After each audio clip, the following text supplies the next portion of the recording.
Vậy ní cứ chỉ khai đại cái tay tại thừa cả gran động lực ông pi chủng ngữ mà hari của biển thống làm bay oi về chi chôn tu tiang score lô bàn phai vô ông pi chủng ngữ đọc cai sa hai mươi ní có đôi chi ở chỗ ruộng nơi nông ca rúc rộ nơi chủng ngữ mới ní nơi nông đồng nặng cao đồng bồn đại chia một siêu bài mỗi đại miền vật hiệp quốc bổng hot đọc bay top scat nâng ca pia nơi chủng ngữ mới ní nơi nông tị vía nơi ca gran động lực ông pi chủng ngữ mà hari của biển thống nơi nông chừng năm ní chiếm sống chôn nơi chủng nơi sủng khang bay già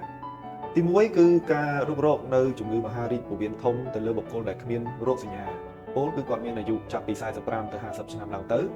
សូមទទួលយកនៅការឆ្លុះពោះវៀនធំដើម្បីស្វែងរកនៅដុំសាច់តូចៗឬក៏គេហៅថាដុំសាច់ប៉ូលីបដើម្បីធ្វើការកាត់និងបង្ការកុំឲ្យវាវិវត្តទៅជាដុំសាច់មហារីកចំណុចទី2គឺស្គាល់អំពីនៅរោគសញ្ញាមួយចំនួននៃជំងឺមហារីកពោះវៀនធំ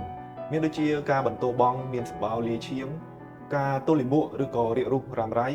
ការឈឺចុកចាប់នៅក្នុងពោះរ៉ាំរ៉ៃឬការស្រកគីឡូដោយគ្មានមូលហេតុ